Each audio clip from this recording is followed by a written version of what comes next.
Hi friends! Today Yoda's going to help me read Ricky, the Rock That Couldn't Roll, written by Mr. J, illustrated by Aaron Mosnack. Over the lake and out past the bay was a green grassy hill where the rocks came to play. They would race to the top to take in the view, then roll their way down the way rocks love to do.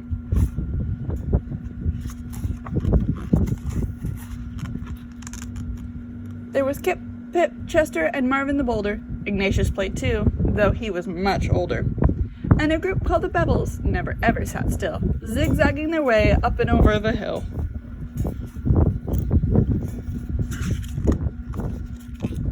Kai was a meteorite and not from this planet, and Maya was lava but not taken for granted. Stu was the smart one, Parker the clown, and grumpy old Herbert rolled round with a frown. Gabby was sassy, Leslie had flair, Emma was giggly and had black hair. But the one trait that seemed to be shared by them all was that every rock there was shaped like a ball. And because they were round, they could easily roll through the grass, past the lake, up and over the knoll. Except for poor Ricky, who quietly sat still. You see, Ricky couldn't roll because one side was flat.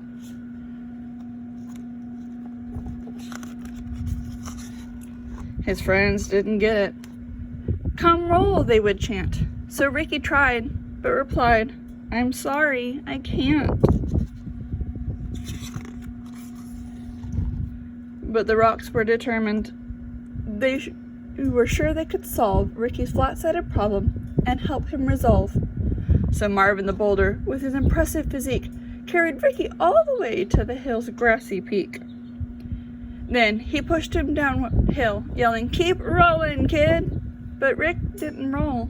He just kind of slid. Well, the rocks weren't done. Not by a mile. Surely this next try would get Ricky to smile. They stuck rubber balls all over Rick, used big gloves with glue to get them to stick. They were proud of themselves. "This will work," they announced. But Ricky still couldn't roll. Now he just sort of bounced.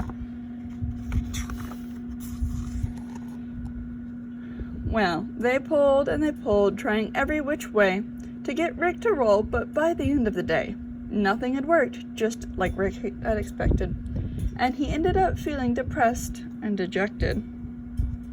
"It's no use," Ricky sighed. "There just isn't a way, so I'll sit off to the side and watch you all play."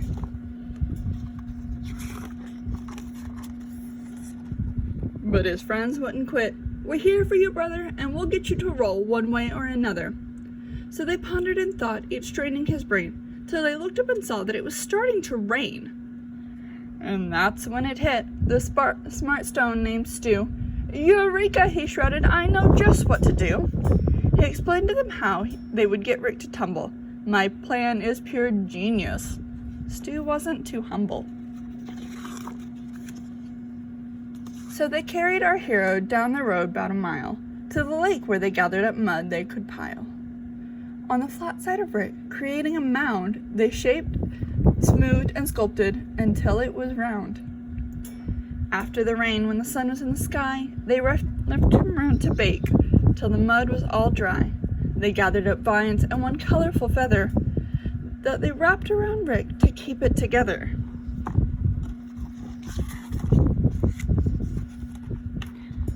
When the last knot was tied and the work was all done, the only step left was for Rick to have fun. They stood back and watched, feeling nervous and tense, as Rick breathed in a deep, with increasing suspense. He moved slowly at first, testing out his new mold, and then, for the first time, Ricky the Rock rolled. So Bria, the ladybug, who'd been here from the start, felt a surge of pure joy swell up in her heart. She thought, as she watched her friends play on the hill, that there's always a way if there's also a will. And she said to herself as Ricky rolled down the slope, "When you're surrounded by love, you always have hope." The end.